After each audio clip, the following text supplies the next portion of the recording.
Whoa, what is that? Why is that starting? Oh, hey, so I was playing it over there.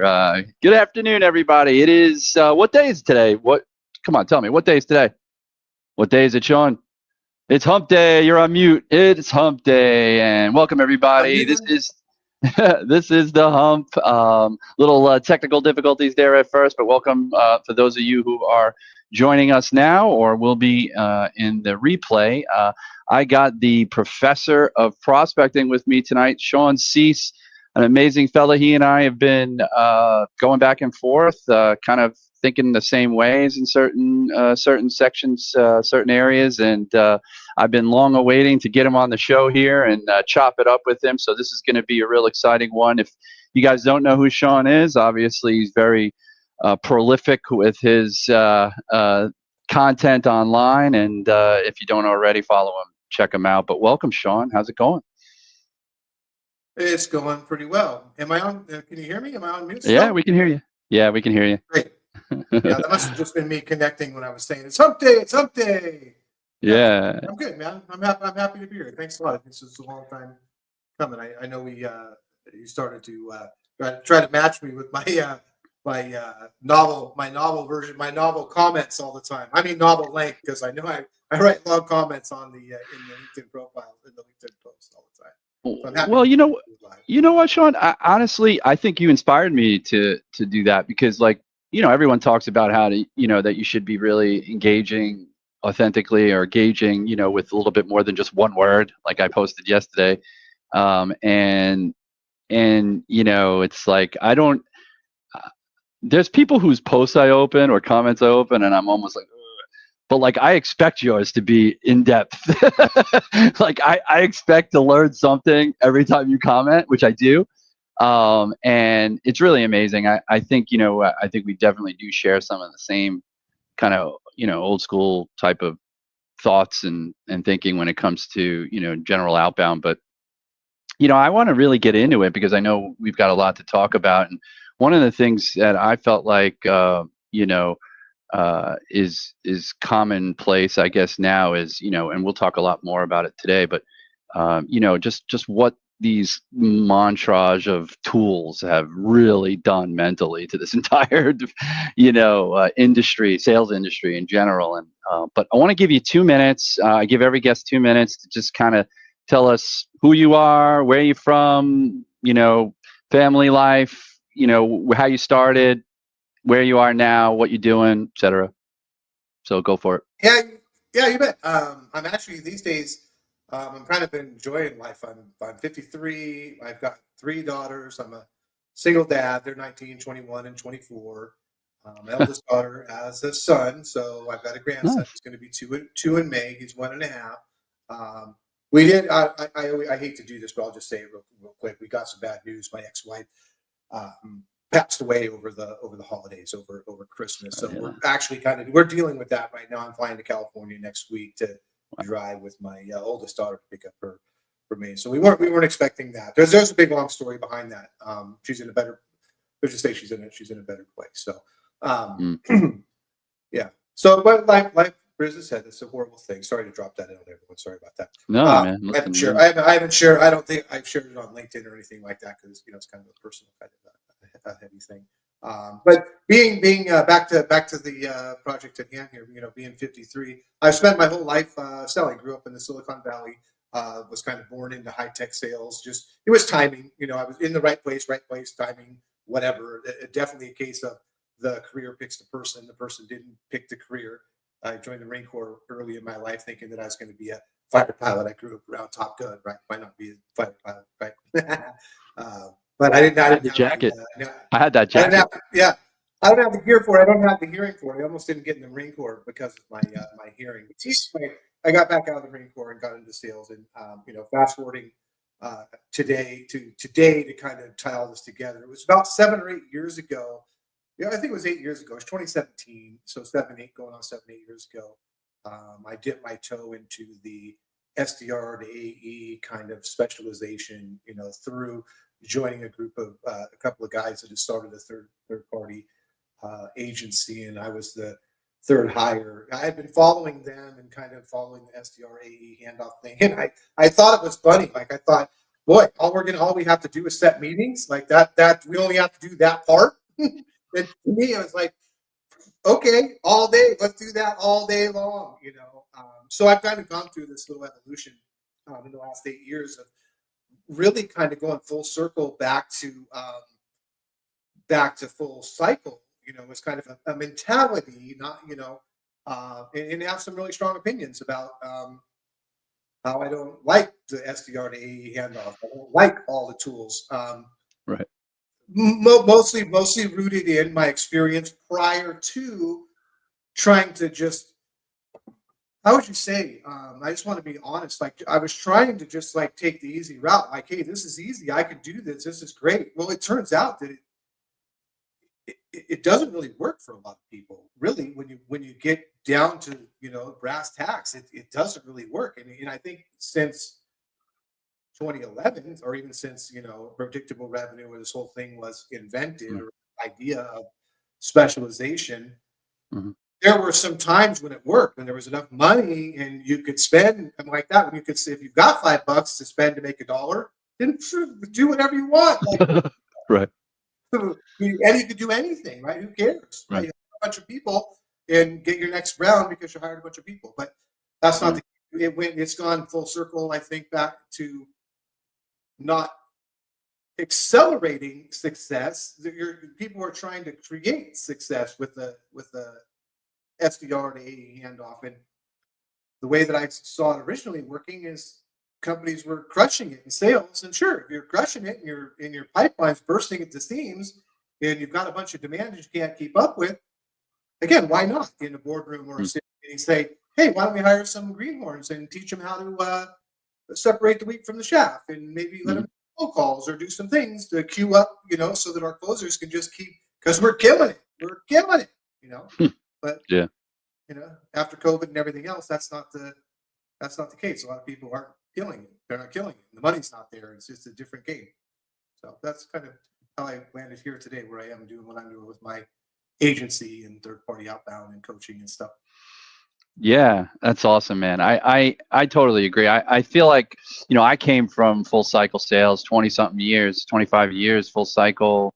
When I say full cycle, I mean like literally I was like, unfortunately, going to customers to collect what they owed our company, And so, for me, like back then it was like, I joined companies that like gave me a territory. They gave me accounts first.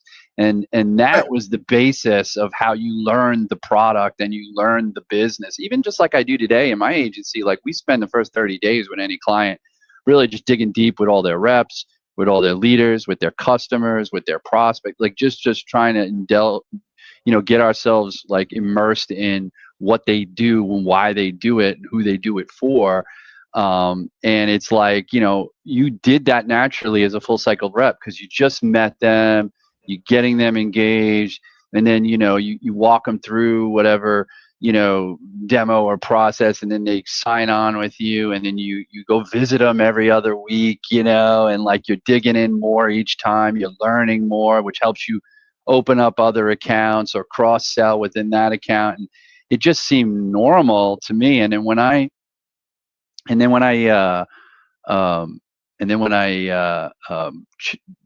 when right before COVID, about late 2019, I started following guys like Jake Dunlap and Scott and Justin, and these guys were talking about this SDR AE thing, which was totally strange to me at that time.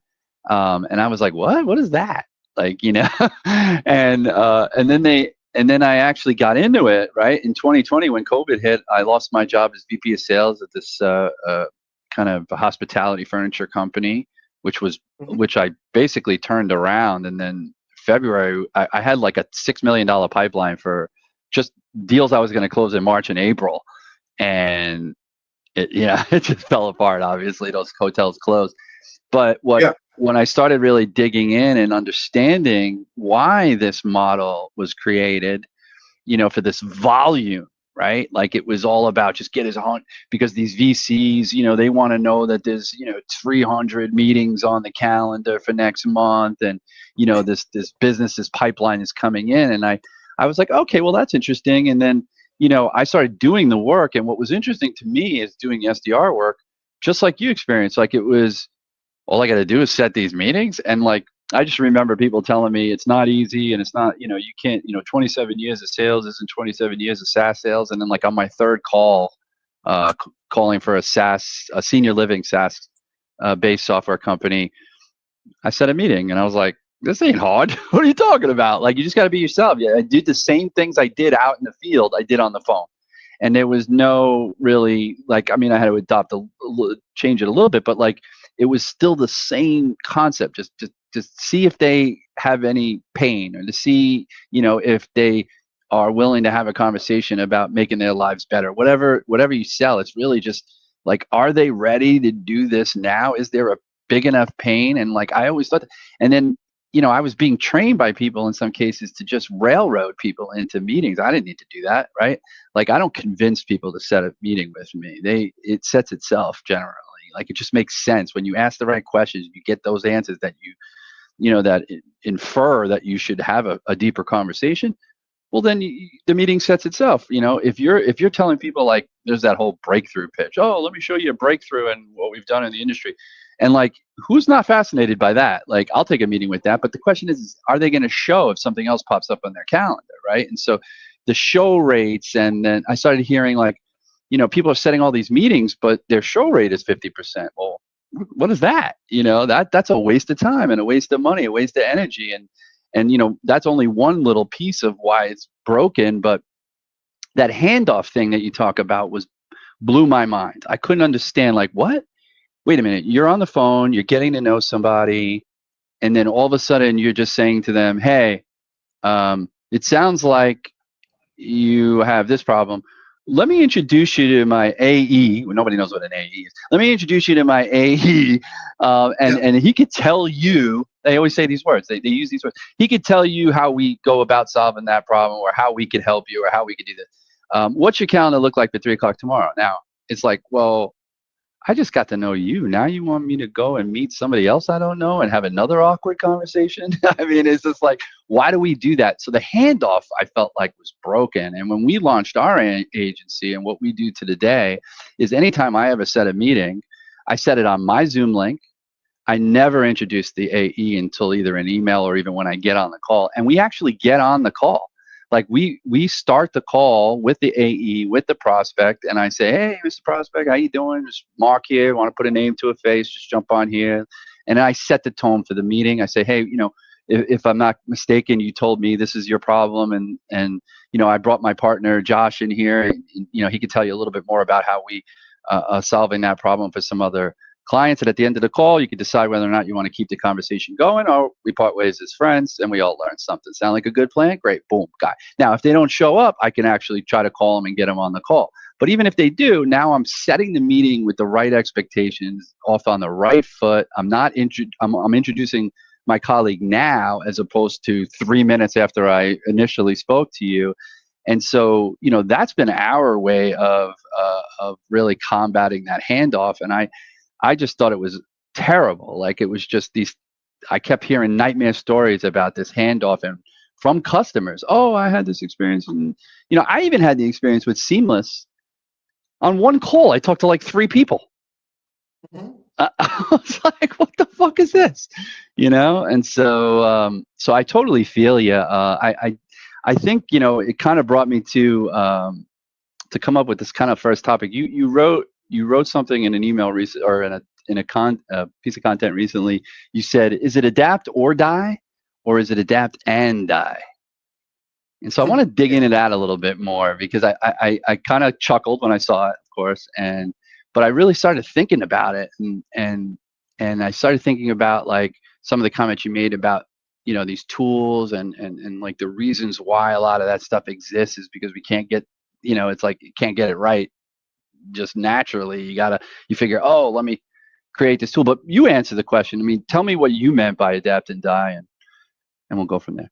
Well, I think probably one of my strongest opinions about the SDR to AE handoff is I just started calling it the SDR BDR industrial complex, all the way down to, in my mind, thinking of it as a self-licking ice cream cone. That at this point the SDR BDR role exists to serve itself, to serve the tools that are required for it to be there. This wholesale accepting that the path to sales is a BDR to AE growth path, which I think is just idiotic. But it happened naturally. I mean, it kind of happened organically as a result of all of the tools. And so that's why I refer to it as a self-licking ice cream cone. It's not really a great model for people, so that it doesn't sound so hyperbolic and emotional. A more practical I think look would be to ask, did Henry Ford invent the Model T or the assembly line first? The Model T came first, and the idea of, hey, we can be super competitive and roll these things out if we have the same size tire, the same color, the same everything. There's one thing, or maybe there's two colors, but that's it. But then when you get to the assembly line part of it, which is what SDR to AE handoff technically would be, in my opinion, is this idea of assembly line selling. The difference is, again, looking at it practically, is that assembly lines are precision, to the extent that either, back in the day, a person probably had a box of nuts and bolts in a part that they put on, and it went together, and you had the right tool, and that was it. And it was more like, keep up, because there's nothing stopping you from doing this. The difference between that kind of assembly line and sales is that the human-to-human interaction is dynamic. It's not precision. You lose the precision in there. And so process kind of worked its way in the formula, got all screwed up. And to me, that's why it doesn't really work, especially for early stage startup companies, companies that are struggling. And at this point, what I see the tools doing, for example, like outreach and sales loft, which I think we had an outreach license back in 2017 at that first company I was doing third-party outbound with, and we only used it for 3 or 4 months. And I said, why do we even need this? Why are we buying this for every client? We're better on the phone, so let's not use it. So I can only speak to sales loft and outreach through the lens of using one of them for a couple of months and saying, screw it, not into it. I'm going to stay on the phones. I'm going to stay in my lane, period. I'm okay with that. Fast forward from, the height of, outreach and sales loft, everyone buying it in, 2016, 2017, 2018, 2019, up to COVID. And I think you probably don't have to, I think you'd be hard pressed to disagree with this opinion that, I should say opinion, not fact, that arming SDRs with outreach and sales loft and a Zoom info or name it seamless, whatever thing, is what brought on, is what manifested the current need for multi-domain rotation in endless number of email accounts. Like one tool increases the gap in between buyer and seller. At first contact buyer seller, it increases it. Then something else comes along to do that, and there's a battle going on. And every step of the way in the SDR industrial complex, every new step forward is to fight off something that the previous tools ruined and broke. And then everyone just runs along, waving the flag like, I'm a BDR lifer, la la la la la la, whatever. And I don't get it. I don't get it. I don't understand it. And to be more precise about, or to be more precise about why I don't like, or something more practical that's useful that people can chew on, is that I think of it this way. Let's go back to the SDR BDR to AE, stepping stone. Like, hey, you gotta do your time as a BDR, and then you go to be an AE. I don't understand that as a sales leader. I don't understand that either, and it's probably well. This is why, has a lot to do with something you said earlier, which is the model of assigning an account list or a territory list. However it is, whatever it is, right? You as a rep get assigned. These are your accounts. You're charged with developing this. Here's your quota. We'll support you, and da da da da.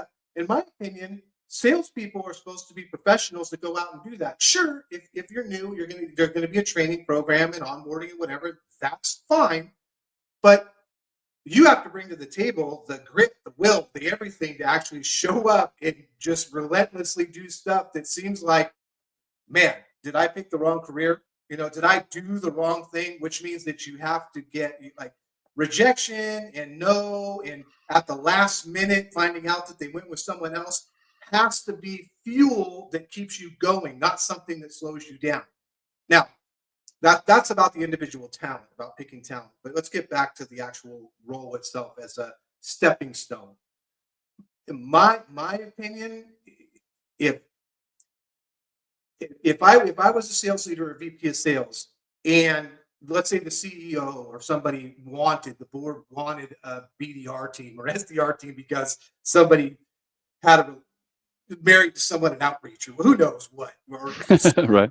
who knows, for whatever reason, they maybe they're 20 years younger than I am and don't know. They grew up in it, and that's all they know. And so talking to them about something else is like talking to a brick wall. I would have to leave that org if I wasn't able to just say, okay, fine, I'm going to build an SDR team that is for the phones only. Depending on how big the company was, I would say it's going to be a 2 to 8 person team, and those people are going to be picked and curated for phones only. We're going to market for that role, and we're looking for people who thrive in that role, who want to live in that role, who want to make $150,000 or $200,000 a year in that role, period.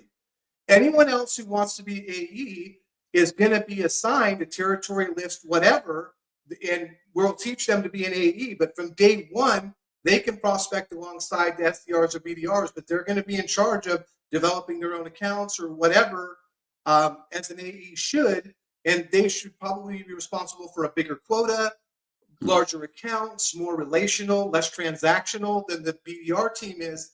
But the SDR team is going to be a kind of a marketing outlet. Leads that come inbound, they're going straight to the AEs. Through some. Right. At this point, we can sift through, and I don't even like lead scoring. If someone raises their hand, take 30 seconds and find out what they're up to. Right. I mean, I quit fractional contracts out of frustration about lead scoring. Like startup companies saying, hey, we're going to install lead scoring. And I'm sitting here going, hey, every time we have a weekly staff meeting, you're banging the drum about we need more revenue. And then when we go to the sales meeting, you're putting all these guardrails around what's qualified lead and yelling at the sales reps for spending time with somebody who doesn't look like it's a good lead. We need the at-bats. So anyways, I get a little sidetracked. That's like, I'm going back to just to summarize this, that if I was starting and building a new team and we had to have an SDR team, I would think of them as phone assassins, and they would be sitting on the phone for 4 to 6 hours a day. I would personally put them on Connect and Sell. I know how to use Connect and Sell. I would use it the right way. They within 30, 60, 90 days would be having 35 to 50 conversations per day. Each one would be booking 2 to 3 meetings a day. Each rep would be booking 25 to 50 meetings a month. The flywheel would be working, and there wouldn't be any questions about whether we're succeeding or not. And anyone who was signing up to be an AE would go through a different path. I don't want SDRs going through this little stepping stone to make their way to AE. I don't even want those people around. They learn that on LinkedIn. They're in the self-licking ice cream cone. Yeah, and the biggest problem with that I hear, is simply of how you describe it as a stepping stone. So these people, these typically very young, even some cases straight out of school or straight out of another industry, or basically people with no experience in sales, have been told, like you said, this is the way it works. You want to be an AE, you need to be an SDR first, right? Because so that you can understand how to prospect. Meanwhile, in 3 months, you don't learn how to prospect the right way. You just learn how to do whatever it takes to keep your head above water, which is not a position you want to be in when you're trying to learn a business or learn a role, right? If you're constantly being under the level of stress that comes with trying to hit a quota that's unattainable because you don't even know what it looks like to attain it at all, you've never done it before. The fact that you are even just treating the role like a stepping stone means you're not 100 in it. You're always constantly thinking about how the hell, I just have to get my number as quick as I can and move on, which doesn't necessarily even make you maybe ready or right for the AE role for that matter, right? Like you said, we need to start to take a more critical look at who we hire and for what role, as opposed to just hiring for this model that we've so just naturally adopted because of people say that that's the way it's supposed to be done, right? What's crazy to me, where the talent is taking a back seat to the assembly line, like they're just trying to exactly. get people on the assembly line. Exactly. It's like me, right? Like, so I always say it's a blessing and a curse that I can handle myself on the phone, right? And I spend 90% of my day is what I do for my clients is, I do outbound business development. And so, the idea that, if I was sitting here and all I was doing was, trying to make my minimums just so I can move to AE, it just defeats the whole business, right? Like, you're not in there. Plus, the other thing too about the turnover in the role that disturbs me is, like, you and I always talk about this: live to call another day, right? If they're not ready to have a conversation with you right now, and let's say they share some things with you, right? Like, let's say you're able to kind of have a conversation and they're sharing, you're an SDR, and they're having a kind of, they're revealing certain pains or issues that they have. Maybe they're not ready to talk right now, and they say, you know what, it'll be best for you to call me back in 3 months. Well, in 3 months, this guy's going to be an AE. He ain't calling him back. It's going to be another SDR that's going to pick up that lead. And what is he or she going to do? It's going to start from scratch again. And that's just going to piss that guy off or that person off. They're like, wait a minute, I talked to you. Oh, I talked to one of your other guys 3 months. And they're going to open the conversation. Oh, I see you talked to my colleague a few months ago. Has anything changed? I mean, what kind of crappy call is that? The best, you brought that up twice now, the handoff thing, and the best analogy I've ever heard, and I heard it in a book recently. I don't remember what it was, or I read it somewhere, but the idea was that you court a woman and you go out and you decide to get married, and she says yes, and you go to get married, and then the day after the wedding, you're like, well, here's who you're going to spend your life with, So I'd like to introduce you to Shawn number 2, or whatever, or Mark. He's going to take it from here. We're married here, but he's going to take it from here, and that just doesn't work. That's unacceptable. Yeah, that just not going to work. I actually posted I made a post about a few weeks ago, I think it was, to that effect. And it didn't go anywhere because I think it was a little too provocative for LinkedIn. But I said, it's like you walking into a massage parlor and you're walking through, and the person that's walking you into the back room, apparently you think is going to be your masseuse, right? They're like, yeah, I'm going to take care of you. And they walk you in the back and you share some niceties and they help you, they give you the towels and whatever. And they say, do you, get undressed and get on the thing. And then you do that and you lay down, and then all of a sudden the door slams and another person shows up, totally different guy, and you're like, I just, got undressed in front of this guy. And then, it's like, it just doesn't make sense in so many ways, and, maybe in the future, and we'll talk a little bit about that, but maybe the future is more of folks like me, people like you said, with talent, with the phone skills, that are going to really be able to succeed on the phone.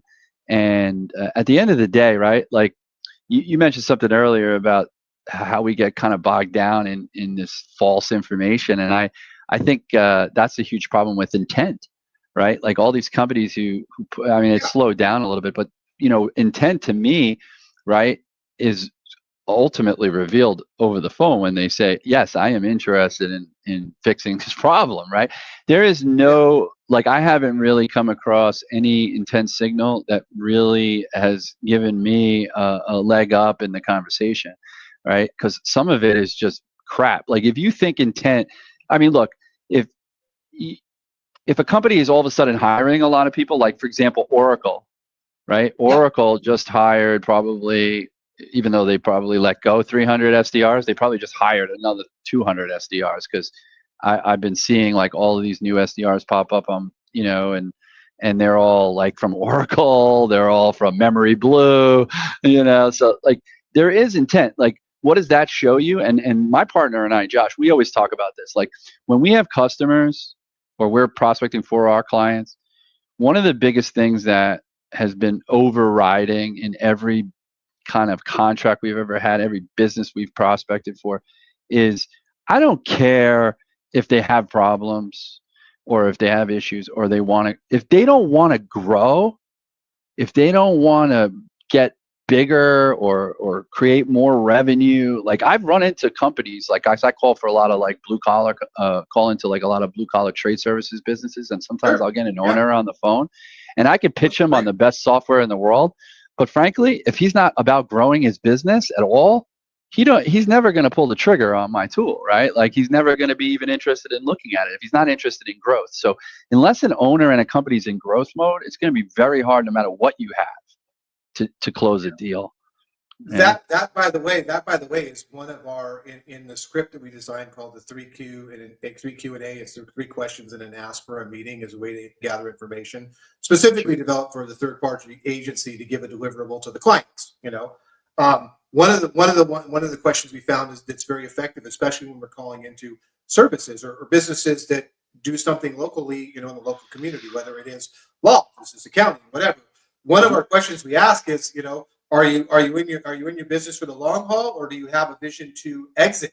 It's like a talking point for what would be the best way to proceed with them. So there's always a lot of different nuanced things to talk about that have nothing to do with the pain, the problem, the solution, doing something a little bit better, whatever. But it's getting to know people, a little bit better. One comment I want to make about intent stuff before I go too far away is that I've never been a fan of intent. I've skipped the whole thing. It's another thing that is like whatever. To me, just from my experience in sales, is I don't see intent data being any different than being serving an RFP desk. You know what I mean? If your job was just to do RFPs all day, all you're doing is competing with everybody at the moment that everyone has the chance to compete. And if you've ever done RFPs or sold to the government or whatever, you know damn well that whoever got there first wrote it most of the time. There are some legitimate, procurement offices that don't do that, but for the most part, somebody sneaks in and they're selling to somebody in the org, so they wrote a lockout, right? Something your copy machine can't do, and so single source. You're gonna spend all the time filling it out, showing up, but you showed up late, especially with intent. I always think that's like a kind of a stalker thing. What happens to stalkers? They either get restraining orders or they go to jail, which means I'm not interested or you're blocked. It's too late. My attitude for intent, and whenever it comes up, like, I am the guy who creates the intent you guys are following up on. Like, I'm out there talking to people first and getting deals in the fire. I'm not saying I am that guy. I'm saying it more like metaphorically. Like, that's my role, to be the person who's out there knocking on the door saying, hey, and then they go, well, we'd love to just buy it from you, Shawn, but we got to do our due diligence or whatever. Well, hopefully I'm going to get the deal because I built the trust and the rapport and everything else, and they have to do their due diligence, and that shows up in intent. Like, have fun with that, boys and girls. And to me, the worst possible thing that can happen is that these people come flying in and then they start cutting prices just to win deal, and then they drop the bottom out of the market because they don't know how to sell, and it sabotages everyone. Now, that's a pretty dramatic take, but to summarize, intent data to me is no different. You go get a job doing RFPs. Go do RFPs, and then You win some and I you don't think lose it's. some, right? You win some and you lose some. You know, and I'm not sure it that's all could. there is to it. Yeah, I'm not sure it's gonna get any more mature in that sense No, because I just think it's a just another thing that you know, Sixth Sense or Zoom Info just allows them to increase their, you know, monthly cost with you. Oh, buy in 10 for an extra $30 a user, like, and yeah, then people buy into it. And that's the other thing too about this space is the tech space is, you know, it's like I'll give you an example. There was a guy who just posted something right before he jumped on here, and it was like this is how we booked 65 meetings with owners, right? And this is our exact script. And I think to myself, like, you know, I have to always remind myself that the things that I read on LinkedIn and my feed aren't always written for me, and so right. I can't take them personally. I can't get mad at them. I even how basic or generic it might be, somebody out there hopefully is, you know, gaining something from it, maybe if it's worth anything. But it's weird because it's like, hey, dude, you had success over the last month, and now you're sharing. I appreciate you sharing it with people, but like, you know, some people might find it helpful, and is it worth posting? Maybe, but then there's like, this isn't the Bible.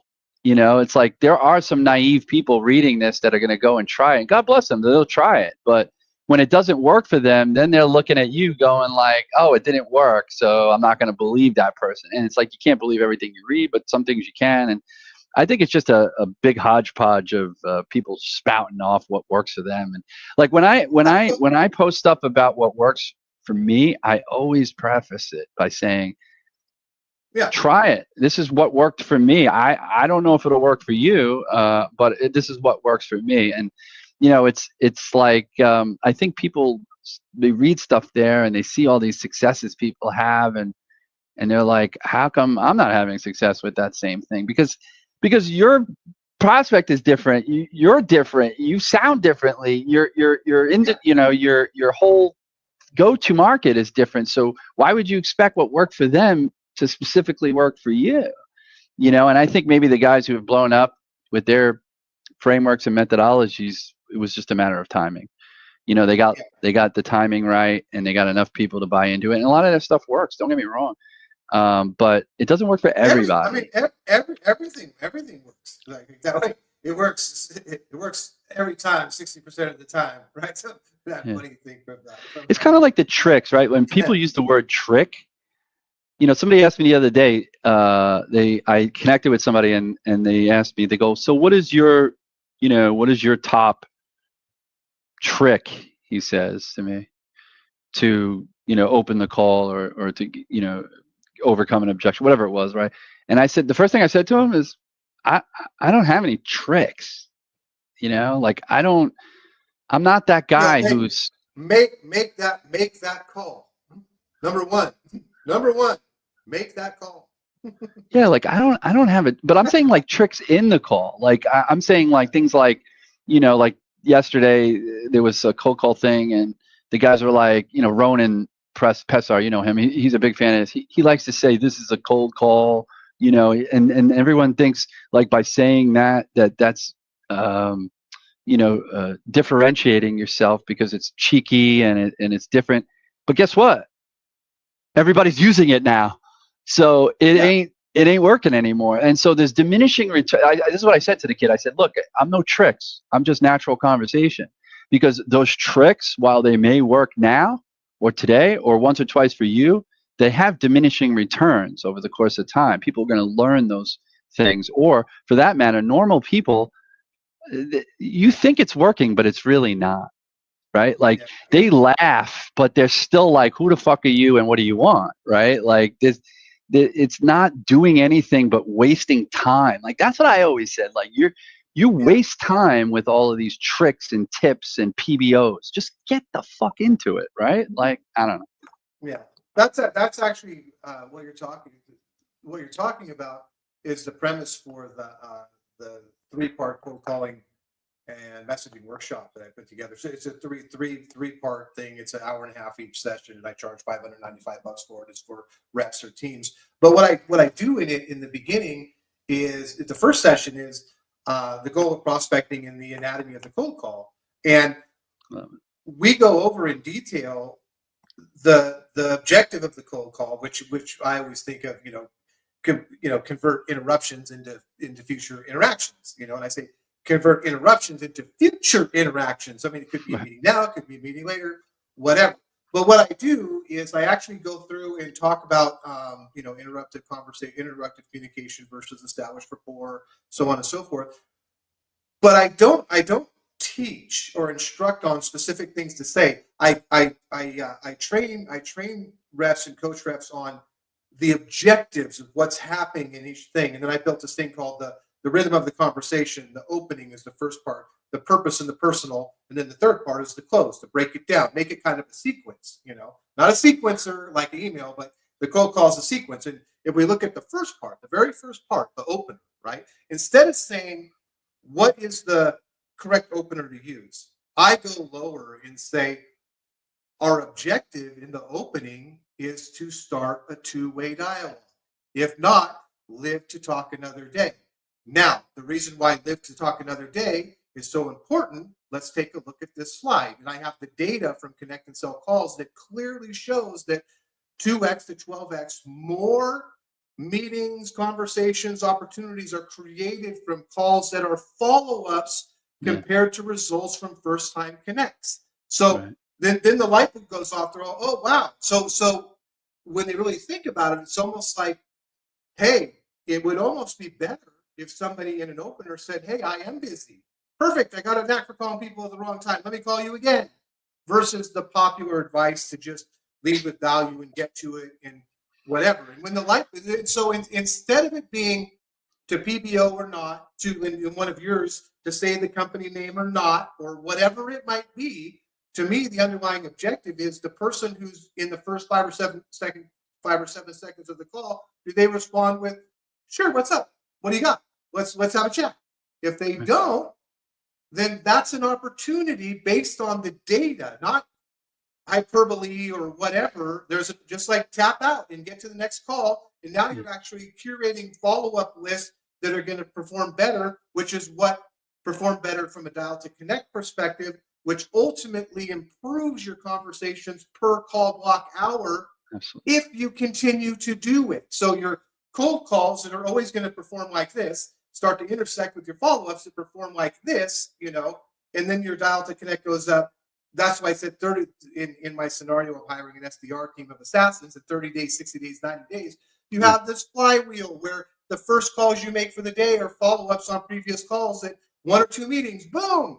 Now I'm back to calling my other garbage leads, the not so great leads, the ones that need to be refueled or replenished or whatever. And since I'm smart enough and savvy enough, hey, send me some info. You bet, no problem. I know exactly what to send you, and then I'll follow up with you.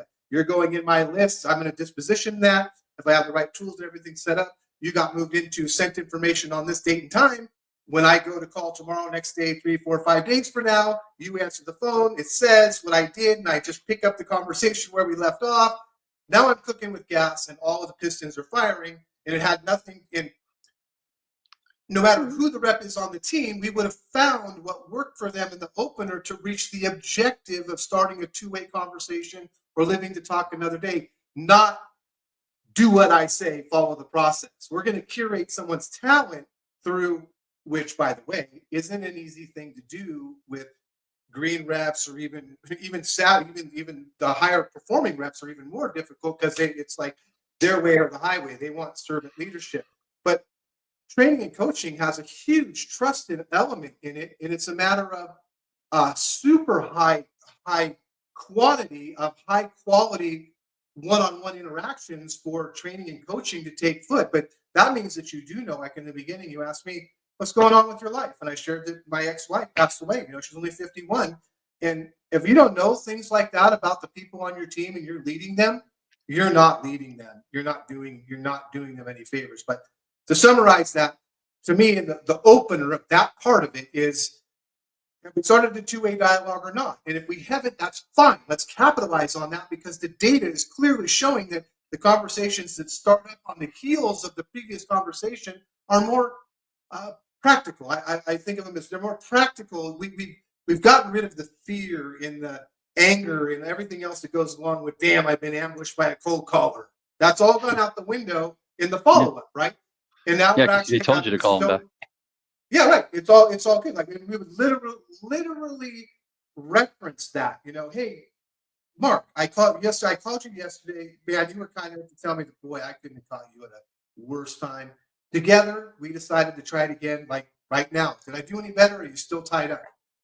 That I'm not saying that performs perfectly every time, but the data shows that it sure the heck does perform better than what happened trying to force the first time connect. People are like, most of the time they're like, sure, what's that? Yeah, you know, What do you think? What do you think is the onus then behind leaders and or trainers who pitch this like, yeah, it's a bad time, but would you still want to give me 30 seconds to tell you why I called to see if it even makes sense to call you back? Like, I don't understand that. That to me is just to the parents of prospecting. People just repeating stupid shit they heard somewhere else. That's so stupid because like I have never. The same one, real quick. The same one. The other one is send me info, and everybody is like, here's how I handle that objection, and you know that they're repeating it. They say to them, they instruct you to say, what would you like to see? What would help you most? And the first thing I think is, what the hell are you talking about? You cold called me. Right. I'm trying to get off the phone with you. Are you stupid? And you're asking me what would be better? That is by far, and I'm not gonna be nice, the stupidest Don't be nice. regurgitated advice. My attitude is like, cool, this person, whatever. I know they want to get off the phone. This isn't the right time to have this conversation. I get it. Mm-hmm. No problem, Mark. I know exactly what to send you. And then I'm going to try a couple of things. How about we put a time on the calendar? I can answer some questions for you. No, don't do that. Just send it. I figured. Like, can't blame me for trying. I got to follow up anyways. We'll talk again soon. You know, I'll call you in a couple of days. Great. That's beautiful. I'm going to follow up on that because that's the name of the game. If I have a list and a territory and so on that I'm responsible for, my company should have given me enough time to curate and develop that. Another thing, really quick here, back to it was when we were talking about intent, and I just wanted to share this. That it seems like a lot of the modern way of doing SDR seems to keep going back up the funnel. Like in intent, everybody's trying to provision. Like they're getting ready. They're building lists and doing research and validation, and as if all of that curating is going to allow a person to get on the phone and just hit it out of the park. It doesn't matter how I would just assume skip all the curating and keep it as simple as like crossing the chasm. Like we built a product that we think solves this problem, and we're actually going to we think that it's a problem or it'll help, whatever it is, a problem, a pain, a strategic, whatever you want to call it, helps them do something better. But what the leadership has decided to do is that we're going to focus on CPA firms that have over 100 CPAs that do over $10 million a year that are currently using Salesforce. And we're going to put all our effort into that. And I'm talking about outbound, nailing a niche. We're going to put the messaging together for it, hire the people that will show up and do the work, and find out if we're right or not about our messaging, if it resonates or whatever. And we're going to get some people in here. As opposed to going out and doing all this work ahead of time and then calling whoever because they fit in some other kind of criteria. I like the old-fashioned way of just building niche lists and doing it. And if it doesn't work, then maybe we got to pivot. But all of this effort to get ready, to prepare, to research, to validate, and then hand that gear. It's endless provisioning, and that to me is another part of the self-licking ice cream cone in SDR, BDR, industrial complex. All these tools to do this. We just keep stuff. We just keep piling it on and thinking that's the answer. Oh, let me go find another tool, that could possibly help us. Let me launch this and see if this works. Let me talk to that consultant. Like that's actually what destroyed the sales development agency I started with back in 2021. A lot of people know I came from a company called Title, and basically that's exactly what Steve did. Steve basically started buying tools and hiring consultants. I remember the whole story. I remember having conversation with Ryan Reitzer, which was who I was working with at the time at the Steel Yeah. Developers, and I was quietly behind the scenes saying something's not right. That transition over to Cell-X has that we don't have to go over it. Oh, we don't got to get into that. No, but Yeah. at the end of the day, right? Like what I found from my thinking today to what I was thinking then, because I had just came into the industry, and I was excited about tools. Like I was excited about the dialer, and I never used Salesloft to send emails. I just wrote an email, you know, an Outlook or whatever. Like I didn't have these tools, and so like I joined that company quite coincidentally because they promoted this 8-layer tech stack. Like I was going to have Zoom Info, I was going to have Intent, I was going to have this parallel dialer, I was going to have all these things. And I had already been using Connect and Sell, like from Rev Genius, had a league going, and I still have it actually, which is awesome. Although I use Nooks on the regular, but you know, the idea was like, oh, I could do more with this, as opposed to why don't I just get better at the connects that I am getting. So you don't need a parallel dialer, you don't need a power dialer.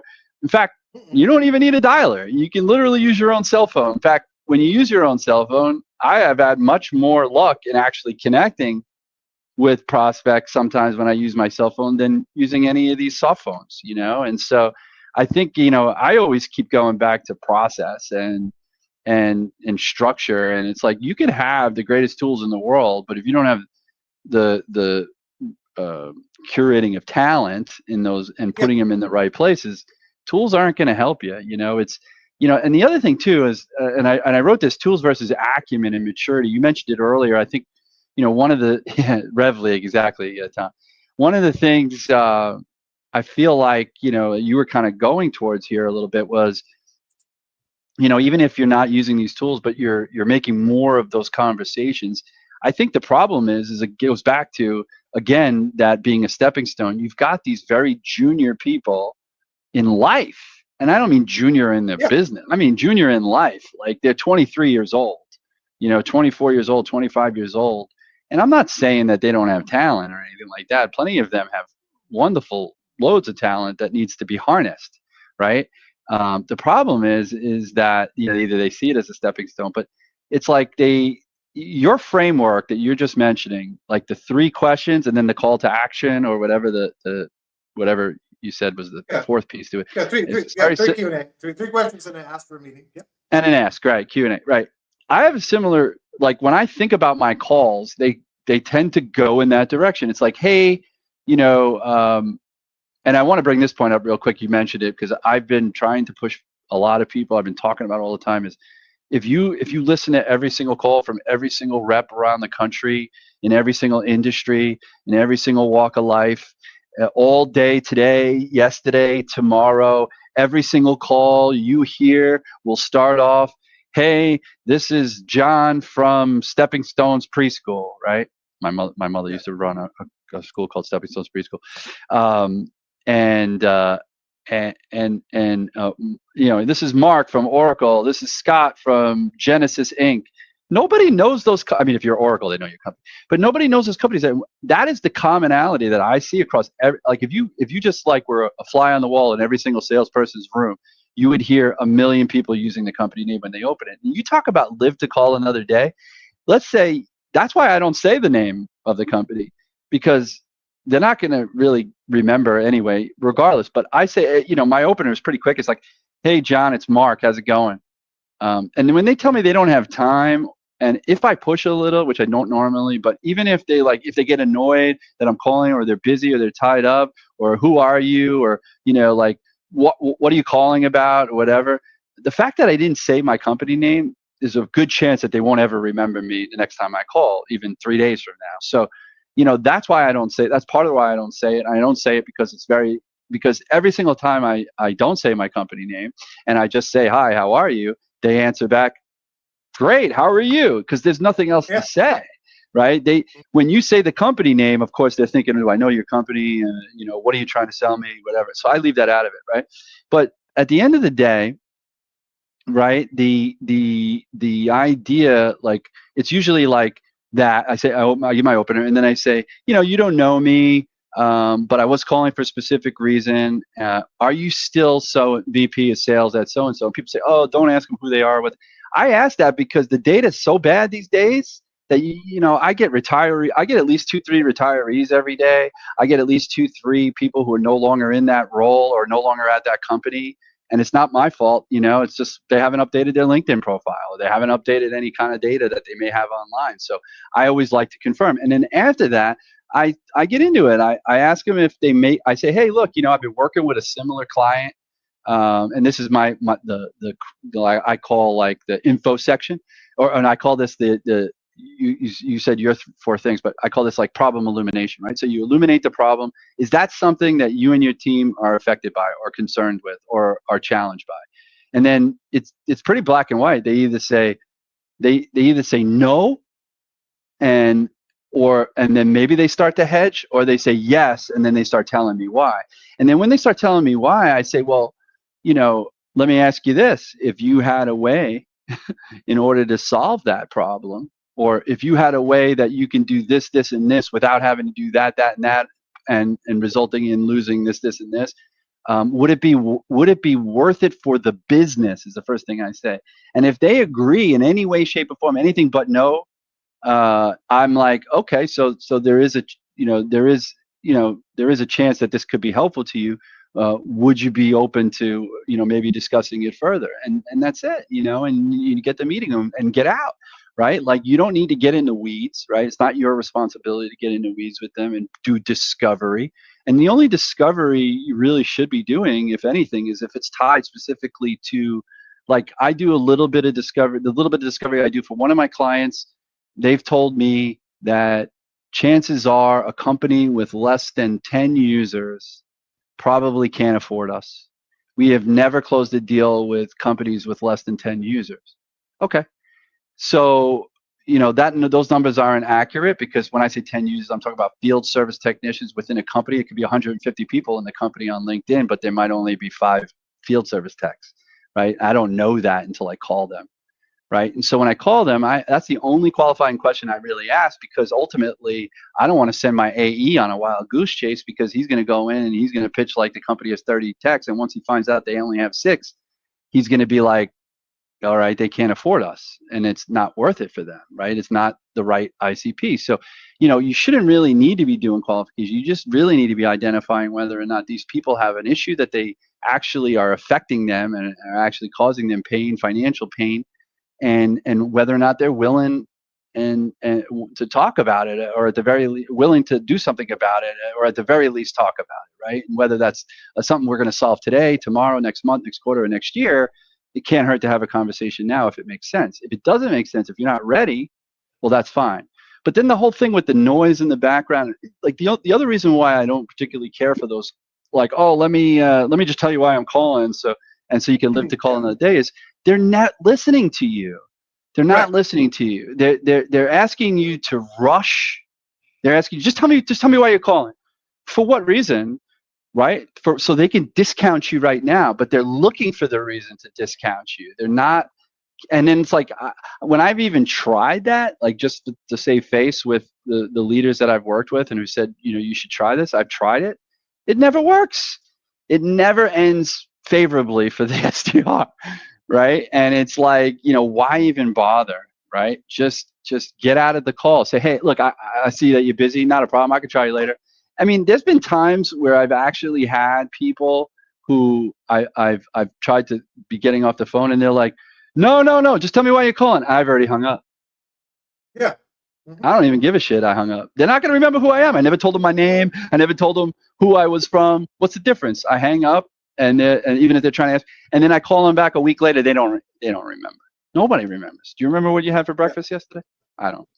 So, but the acumen, I want to talk about the acumen, because I think, that's another challenge. Why I think your model of putting the people who really want to do the job in those roles and who are good at it, because the acumen can come, right? The maturity can come. You could be coached and trained on it, and it's really more about really understanding the customer that you're calling into, more so than your own life. But people ask me, like, why is your 26, 7, 30, like, I'll be 52 in April, So we're contemporaries. But like, does it take 30 years to be good on the phone? No.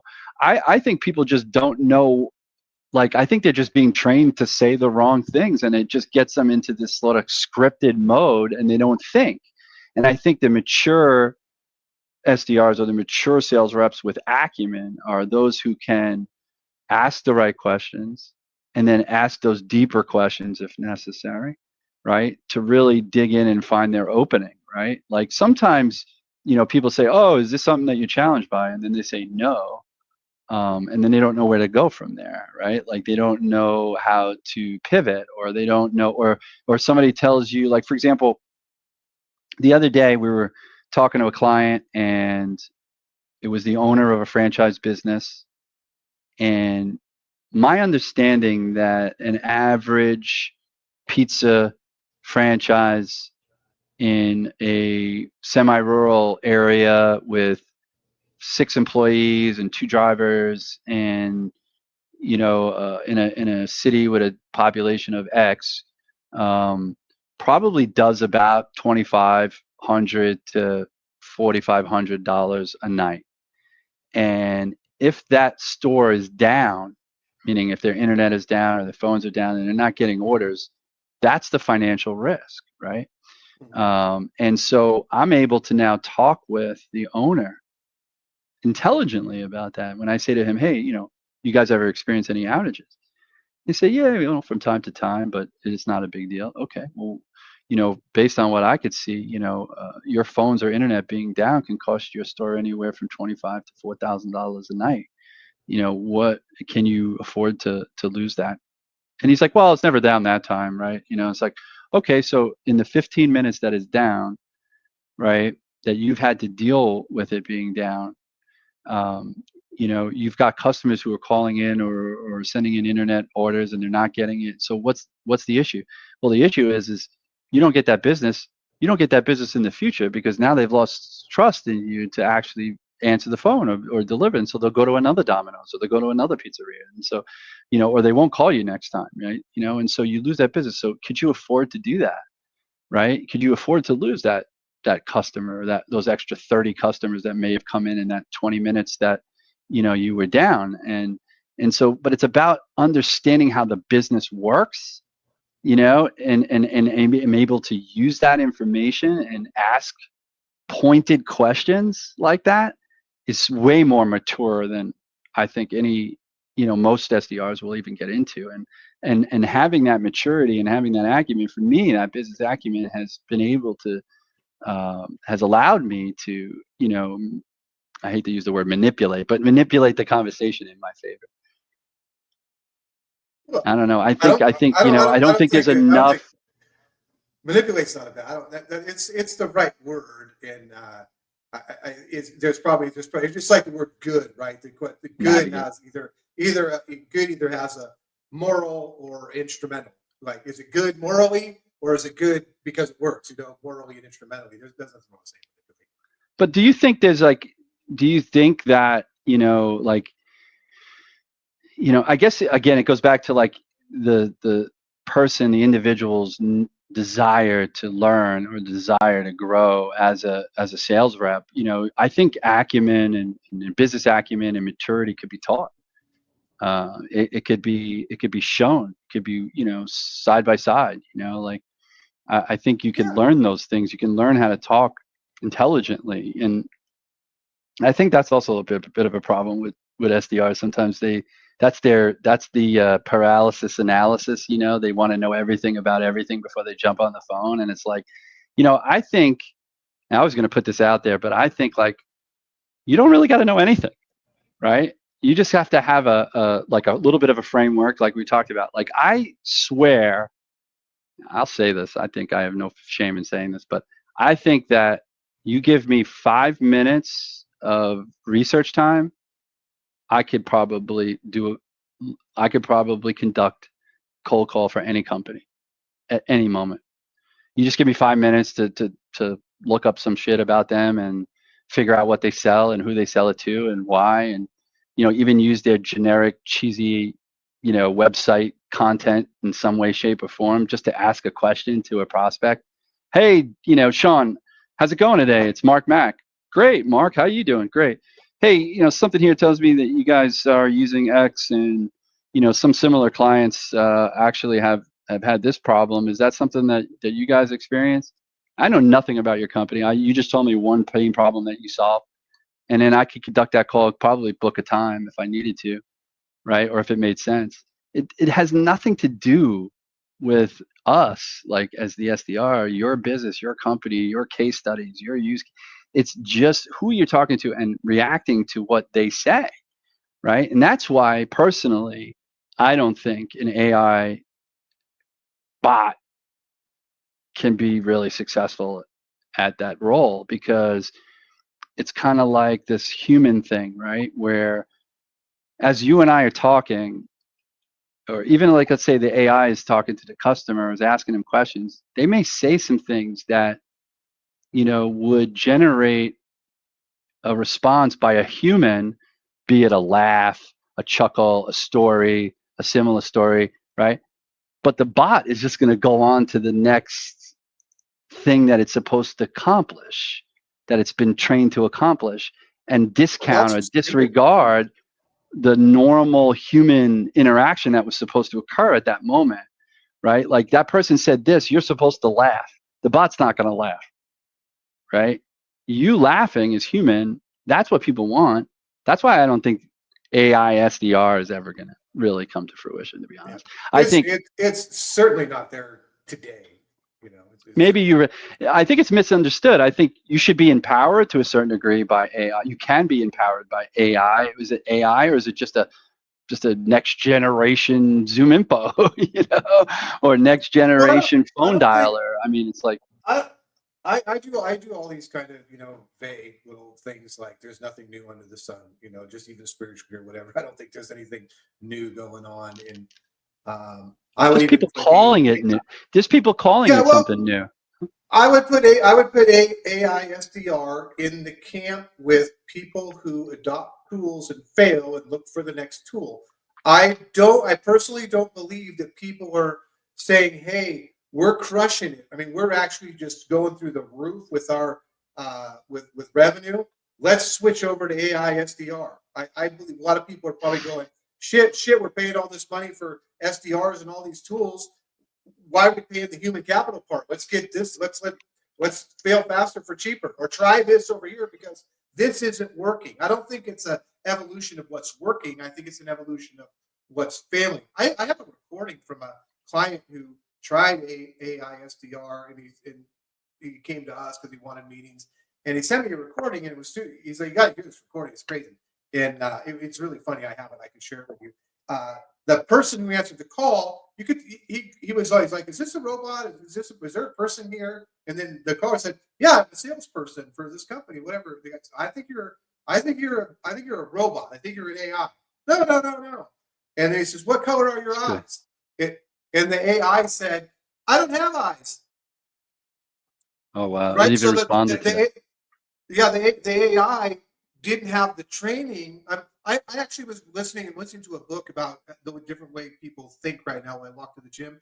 And this relates to that, is that they're talking about machine learning, and they're saying that one of the problems today with machine learning is that it's learning too fast. In other words, for example, the example was when the AI learned that a bird is something that has wings and a beak, right?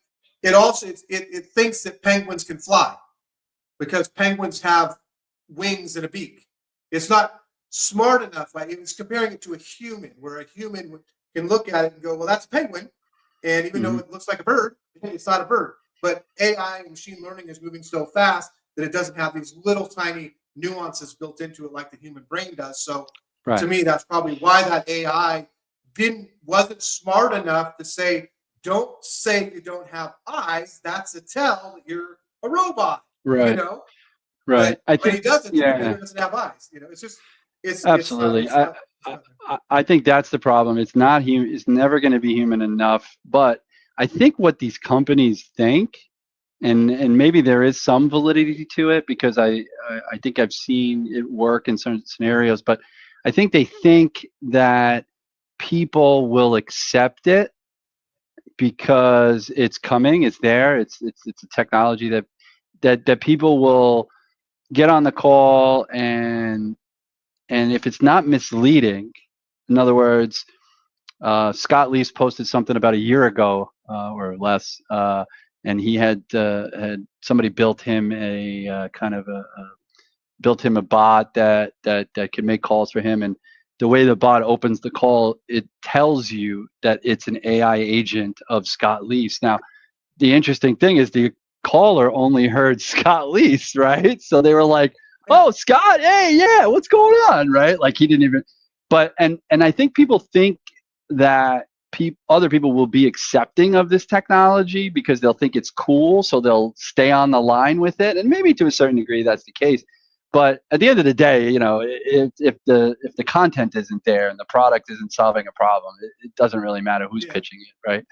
I saw a great comment to a ad. I think it was either on TikTok or LinkedIn, but it was a promoted video or whatever for AI SDR, and it was an example of an AI salesperson calling someone. Best comment I've seen so far. The comment read something like, "I love it when people don't mind interrupting me while showing me that they don't have time for me either." You know, exactly. and I think that's compelling. Like, buyers are already annoyed enough by a real person calling, but now you're going to unleash something that can just work 24/7, doesn't cost anything. You can be efficient while it's running, right? You don't give a shit. You're just waiting for it to come back. So buyers are saying, it's funny you say it sounds cool because I got a little quote that I stole from Thomas Sowell that sounds something like the history of sales in the last year has gone from a history of what's always worked to what sounds good. Sounds cool. You posted that. Yeah, I read that. Yeah. It's true though. I mean, people do chase the shiny object. They do chase what's cool. Well, they want to people don't really like cold calling, right? So that's kind of rational. It makes sense. If I can be a go-to-market engineer and people follow me at 300 to 500 likes a day and cheer me on, why not be a go-to-market engineer? Why not? Sure. That seems to be where all these young SDRs that probably churned out, or you could see, the go-to-market engineers, the young ones, they have 27 roles that they had in the last 18 months. Oh, don't get me started on that. Don't I'm get me started on exaggerating, but it's not. You're not exaggerating. Sure. I think that again that goes back to premature installation of the specialization of roles. The companies they don't need it. It's not the right. They're not ready for an assembly line. There's nothing to assemble at that rate. They don't have the sales. They don't have the pipeline. They don't have something they need to accelerate, which, by the way, is how I had, after I got away from the guys I was working with originally in third-party outbound and just started doing my own thing. It took me a little while to come up with a couple of different products. And so the three things that we offer now, I do the cold calling and messaging workshop, which generates a little bit of revenue for me.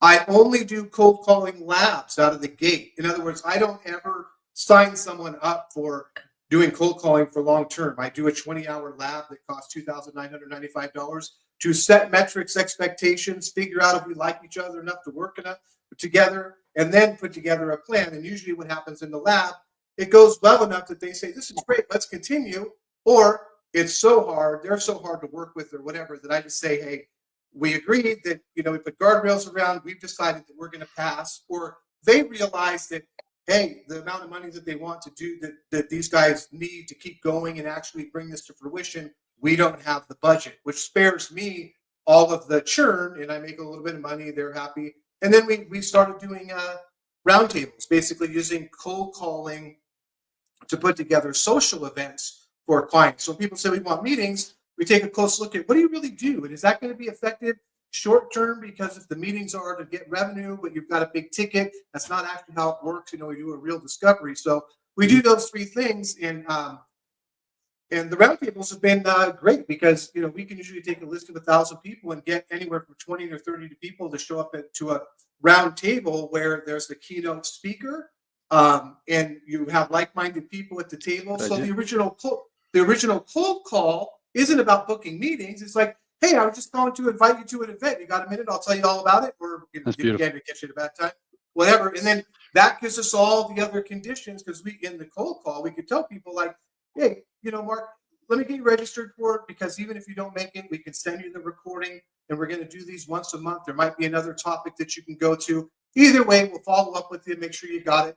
And then people show up to it. And of course, when they show up to them, the report's just there. You start talking to people, and you're like, there's somebody, the company who's actually kind of hosting it, the people that are there, they can say, hey, great question. Let's take that offline. Then you can call up and set that meeting about that question, and the report's there. And it's a practical conversation and so on. And it got us away from just blunt force meeting setting. And we get people to sign up for 3 round tables, and we do them for $3,000 a piece, because it's 1,000. We do 1,000 dials. We can get 20 or 30 people to show up to these things, and they just go, and people. Do they charge for the round table, or you charge the client to set up the round table? That's what you're talking about. We charge $2,995 to do everything. We create the landing page, the registration page. They provide the keynote speaker, somebody who's going to be. And what we do is we make it a topic that is something that's top of mind, not necessarily a pain or problem or anything that the product solves, but what that organization, the persona or the industry they're in, and things that are top of mind. Yeah. Would you mix in? I'm curious about this. Would you mix in a couple of clients inside the prospect pool? Like, so when they have the round table, instead of just having, potential prospects, you have a couple of customers who are actually already engaged with the company. A success story or something like that. Somebody who's been on board for a month is going to, or for well, the round table is about a topic of general sense. It's not to sell the business. It's indirectly selling because you're hosting it. But what I mean is, do you put because the topic will be around the pain point or something that they are involved in, do you actually, like, I'm just thinking I would invite a customer to sit in on that panel too, just so that they can give the perspective of, somebody who's living without the pain anymore, and how they went about and solved it. Yeah, that's a good idea. It's kind of limitless what the topics are for, and the whole concept is just to really if you go back and said, what are the objectives of cold calling? Build familiarity, gather information, set a meeting, close a deal, right? This falls into the build familiarity and gather info. It's more of like it's a marketing thing, which honestly is really what the SDR BDR role it really is you're out there at the very tip top of the funnel trying to build awareness, let people know that you exist, right? Period. I have a question. You said before about walking away from deals that weren't right fit for you or your team, or what would be a criteria point that would discount a potential customer? Like, what would be something that would cause you to say this isn't a good fit for us? Yeah, we have some hard no's. Like in our agency, we will not do campaigns for cybersecurity. Why? Because we don't want to. We don't want to. They're just too hard. They're just too hard. They're just and the expectations from the clients, I found out, they're not usually honest. They're desperate. They don't have a lot of clients, and really, cybersecurity. Talk about it. This is another personal thing for me. It's like you're a glutton for punishment to use cold calling to call up people who are in security. Like, hey, got a couple questions for you. What's the and they're like, sure, I bet you do. I bet you do. It's just all wrong. The other parts that we don't mess with are and that's black and white picking your battles. That's a picking battles scenario. That's all it is. The other one is we do not do any campaigns for sales and marketing acceleration tools. Anyone who sells tools to other, like anything from the SDR, the self-licking ice cream cone, SDR, BDR, sales, industrial complex, SaaS tools, not interested, not going to do it. We actually look for kind of somewhat like what you guys do. I say it as people who actually sell things to people to make the world go around, whether it's lawyers, attorneys, transportation, logistics, things that actually make supply chain, the trade, things that make the world go around, not people trying to sell tools to other people to sell, which to me, that whole thing is like, there's a lot to be said about being the only guy, the only purveyor of shovels and picks in a mining town, right? That's one way to make a lot of money. But that turns you end up with all the snake oil people too. The thieves stealing from the dreamers. Yeah.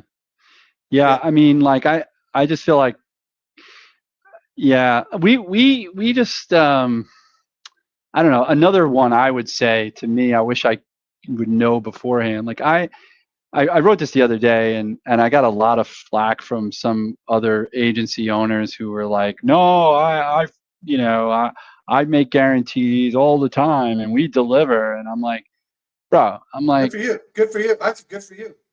there is no Liar, liar, way. You're liar. lying. I said you're lying. I said anybody who's in this space that we're in, helping other companies sell, who says that every account that they've had has been successful, is lying to you. Because, like, for example, for us, right, we had a product that came to us, and we knew they had product market fit. They had sold it. It's in stores and it's like, it's working, right? And we talked to customers that were using it, and they were making money, literally increasing revenue and Yeah. increasing profit margins because of it. And we had all this like really great fodder that we built, and we had even tested some email sequences that we were getting replies on. But that was with a prospect list that they had been working, right, for a while, so like they were familiar. And Sure. so it was a little biased. But at the end of the day, what happened with that account, and I'll admit this, I'm not afraid to admit it, the data, the access to these people, to these owners of these mom and pop grocery stores, if you will, is what we were selling to. In some cases, they were larger chains. Supermarkets are interesting because they don't, like, you see ShopRite, and you see Super Stop and Shop Yeah. or whatever. Those are just brands. People, there's Yeah. an independent owner of those places, right? But those owners, they don't want, there's no data in the world for them, right? You literally have to call the store, each store, and what you get when you call that store, as you can imagine, is a cashier, a 17-year-old cashier who hasn't a clue, right? And then he'll connect you to the back office, where typically there's nobody because that guy's out on the floor walking around, and the owner never shows up. He's only there once in a while. So, like, it was the most difficult industry for us to have a dial program into, like a call program into. And what we realized was the best way to tackle that account is face to face. Is that, Yeah. like, Yeah. and Oh, yeah. what we did with that client, we recommended that to them. In fact, we did as best as we could, remotely on the phone, and I did as much as I could here in New Jersey, like going to stores and stuff in Jersey and a little bit of Pennsylvania. But I'm one guy. I said to the VP of sales over there, I said, look, you know what? I think if you really want to make this work, I think the best thing you could do is hire remote reps in various parts of the country and give them lists, and have them actually within, like I say, a 300-mile radius, because you can get to that, like, within 2 hours or so. That's how you tackle this business, right? Because Yeah. there's just the data was just so bad. There was no way to access any of these people, like in any kind of volume way, or advanced way, using the tools. The tools were ineffective, like having a parallel dialer. Like, it was funny. We had thousands of phone numbers, right, of all these stores. Oh yeah. Yeah. And I said, but the problem is if I drop that into Connect and Sell or Nooks, I'm not going to get anywhere, because it's just every call is going to be answered by someone, because every call is answered. And somebody answers every call. Like, so the phone rings, somebody answers it, right? So it's always going to be answered. It may not be the person I want, but it's always going to be answered. So there's no point in using that tool. So the tools were useless. Zoom Info was useless. There was absolutely no information on Zoom Info, unless they were like huge, a huge chain that had 30, 40, 50 stores, and the owner's like just happens to be a real estate mogul too, and he just happens to be on LinkedIn, and you're able to get his information. Other than that, it was like it's like they hide. It's not, and I don't think they're purposely hiding. I think it's just that they don't have a need to be public. And a lot of these people are old school, and they never were Yeah. on LinkedIn, or they never had email signatures that could be scraped and stuff like that. And so, it was crazy. And I just think that, when people, they say, "Oh, I could take on any account." I've worked about almost 50 different accounts since 2020. And, from that experience, I could tell you for sure that not every single one of them was successful. I have no problem in saying that. And there's reasons why. Some of the reasons may have been me. I'll admit that. Yeah. Like, I just didn't do well on it. It just wasn't a fit for me. It wasn't a fit for us. It wasn't a fit for like how we go to market, and we tried to adopt a methodology, a way to do it that just didn't work for that particular customer. And we parted ways. Like, no harm, no foul. But I want to add this last thing, because I knew we were going to go over an hour, but I really, I think you and I, and based on our content, your content, we talk a lot about what's wrong. We talk about how we could potentially solve certain issues that are present today. But what do you think ultimately? What do you see as, like, what the framework's going to look like as we continue beyond 2025? For a while now, in my mind, and things that I write about and how I think of sales is today. Whether people accept it or not, or call it whatever they want. I believe that there are two human revenue rules left, and those two rules are selection expert and implementation expert. Everyone else can see the buy button, which is fine. If you have something that you sell or whatever that people can self-serve and find their way through the funnel and buy and get in the buy button and can be serviced and drive impact, that's where they're going to go, and that'll keep chipping into higher cost deals or so on. But in the meantime, for deals that require some tactical, strategic planning and so on, or if we just said it in an easy to digest way, people buy from people they trust more than they trust themselves. Otherwise, they would do it themselves. When people can't solve problems themselves, or they try and they fail, or their IT team can't do it and they have to go out to something, you're gonna need selection experts, people to help shepherd you through building a solution that's going to work, and then implementation experts who can actually bring it to fruition to the extent that this is the other big, huge nonsense fallacy, right? That people say lead with value, drive value. And I have this opinion that software solutions do not have any value on their own 2 feet. Customers that buy them have to go through a process adaptation to get value out of anything, right? And that's where the selection expert and implementation expert come in. And that's kind of how I see the world. And that's why I think that the BDR SDR thing is already dead. I'll just say it again. It's a self-licking ice cream cone that has so much money invested in it, so much mind share that people they're not even thinking. They're just zombified, over it.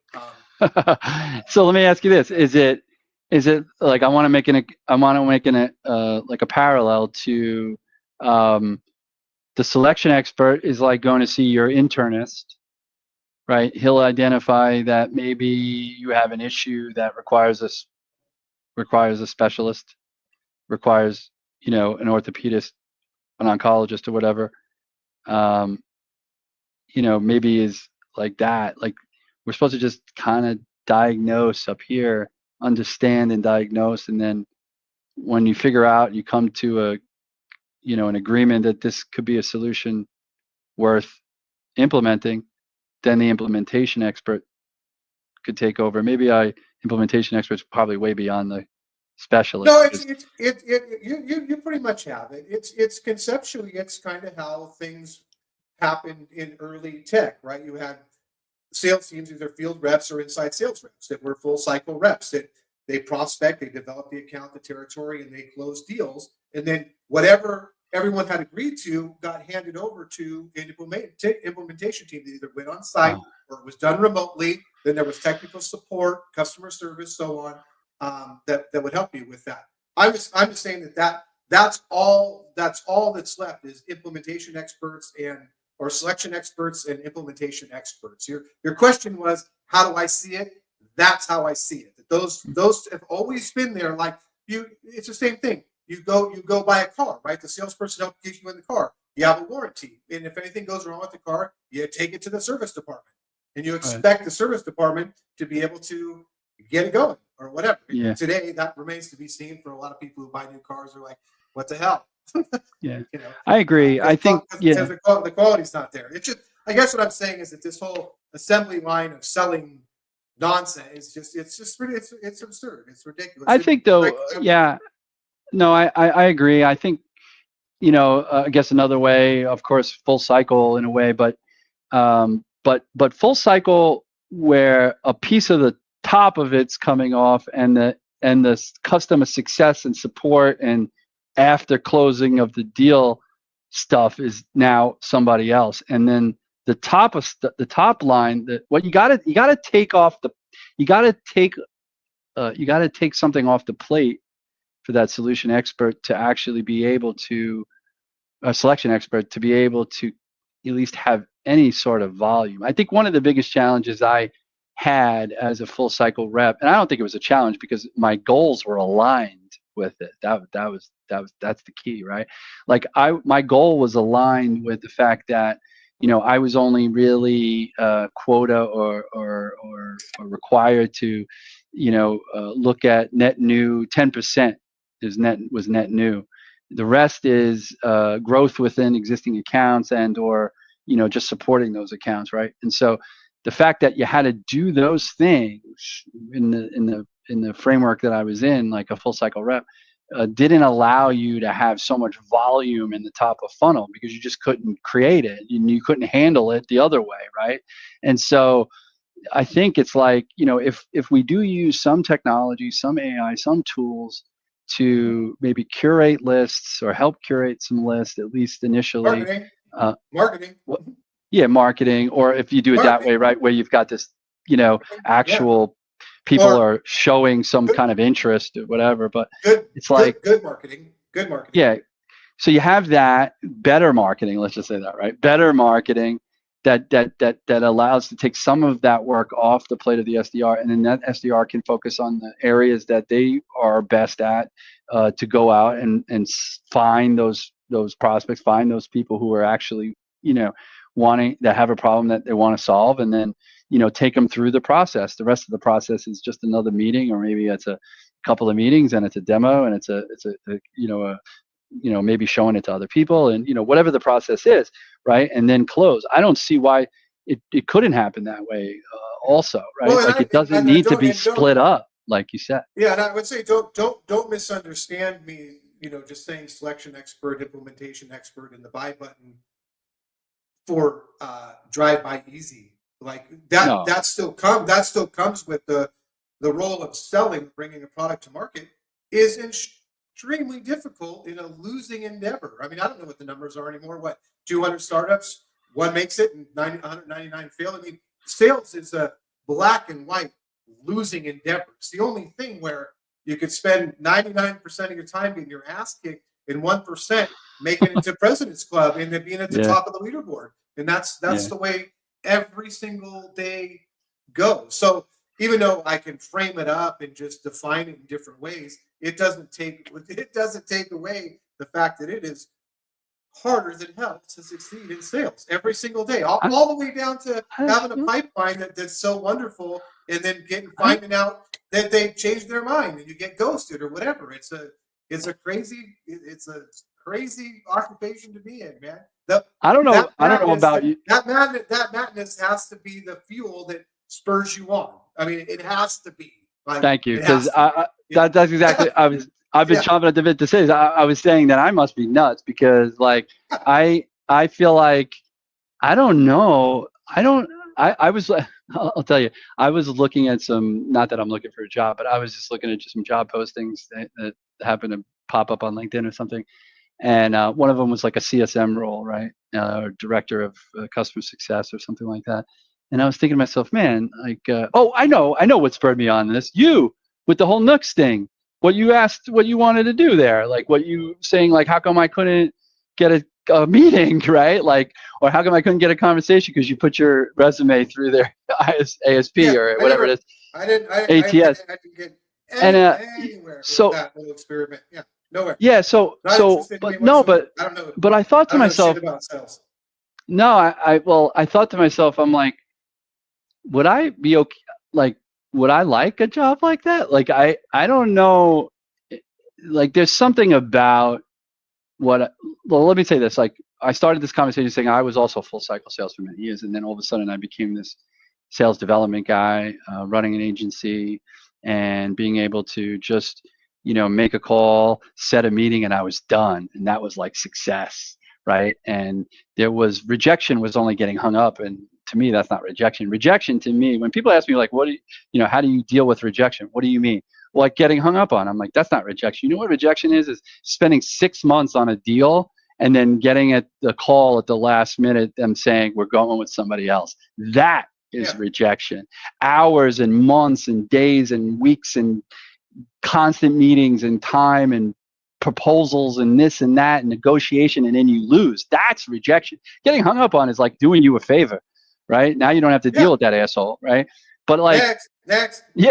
but like I found so much joy in this, right? Like being able to do this for other people, set these meetings. And then of course it switched to how do I get these meetings to be better, to be more on point, so that I can help them increase their close rate, better, so that they continue to keep me on board. Because at the end of the day, with an agency, the bottom line is, and we do a lot of things, and I'm sure you've got a lot of thoughts on this too, and we'll take this offline. But at the end of the day, if the company you work for as an agency doesn't create any revenue, and that could be possibly due to their lack of skills or whatever, they're going to fire you.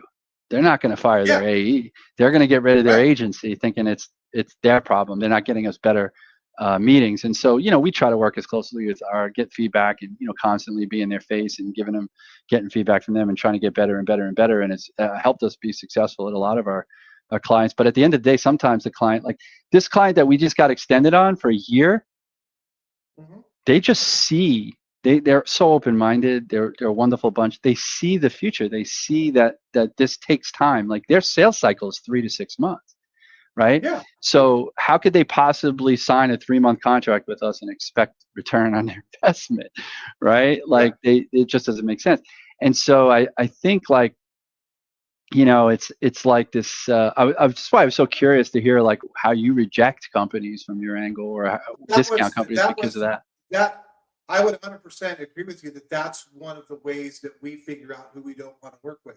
If people are unreasonable, or you can tell they're just not listening to when you're trying to set expectations, then we'll just say we're going to pass. And they'll come back and say, hey, we're going to, we'll pass. But it's for those reasons, the people who can't see it or you can hear it. Or one of my qualifiers out of the gate, just for shits and grins, is always Mark, real quick, Mark, before we go any further, just in your own words, you're the founder, whatever, in your own words, who do you serve and how do you serve them?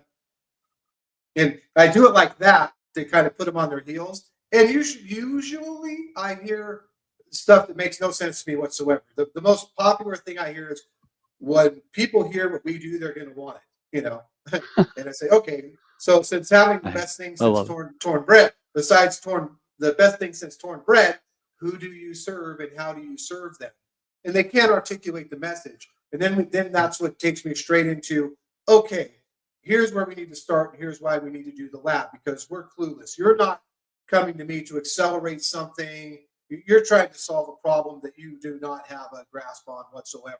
And we start setting expectations. And if I don't feel like they're hearing it or whatever, that's actually how we migrated to the lab. That I say we do this lab. It's the same thing. $2,995. We're going to do 20 hours of calling. We're going to do a script workshop. We're all going to agree on what we're doing. And at the end of that 20 hours together, we're going to assess how it went. And both of us get an opportunity to decide if we want to go forward, how we want to go forward, or we shake hands and go our separate ways. That's my offer for you today. Well, can't you just guarantee meetings and like, no, actually there's plenty. It reminds me of the Las Vegas Vacation. I say this all the time, Las Vegas Vacation with Chevy Chase, where he keeps going up to the blackjack table. And the guy said, hey, I tell you what, why don't you give me half the money? I'll kick you in the nuts and we'll call it a day. You know, Yeah, it's the same and thing. that's kind of, yeah, that's what I want to say. I'm like, how about you just give me half the money? I'll kick you in the nuts. Or there's plenty of other people out there that are happy to sign you up for whatever, a guarantee or whatever. I'm just not going to, we're just not the right one for you. And then usually people go, actually, you know, maybe the lab's a good idea. Like, okay.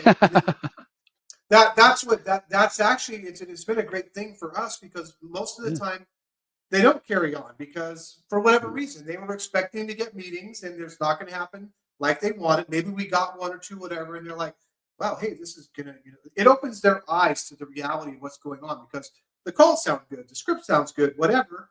And then I say, hey, we might be in a situation where we're going to need to actually curate for timing, find out what people have on the plate, get in a situation where we're curating a database of future opportunities and future meetings and so on. But you have to do that for long enough for the flywheel to start taking effect. And it turns out that usually they don't have the best things since sliced bread, don't have the funding, they're desperate, and it would have been a bad people to get mixed up with anyways, you know. So Yeah, I usually like that, we hear this like we'll say we'll sit down, you know, we'll have that initial intake and we have a, you know, questions that we have, standard questions, and of course one of them is like, you know, so who's your ideal customer, you know, what's the problem you solve and who you solve it for. So when we say like what's the problem you solve, I would say 9 times out of 10 we get this like regurgitation of features and benefits. yeah, right, exactly. And Josh and I look at each other, go, here we go again. Yeah. Okay, And and then we that's when it rephrase takes the some testing. question. Yeah. We So, rephrase the. so anything that you try from there forward is really a lab or a test, an A/B test. Like Right. we've got to start getting on the phone, and that becomes the theory of constraints, right? First, we got to figure out how many people are going to answer the phone. When they do answer the phone, is it the person on the contact data? Are we getting good data? Okay, we cross that bridge. Okay, is the message resonating? Okay, the message resonating, but we're not getting meetings. Okay, but there's all these step by step Yeah. that you have to go through, and if people aren't willing to do that, it's that's, to me, that's always why they're probably talking to us anyways, because they refuse Right. to do that stuff in house or themselves. But, and you know, we could probably leave it here, and I'll just invite my these days my favorite clients are founders. Usually today, where there's a founder and maybe a developer, you know, and just a couple of guys, and the founder's actually doing the sales.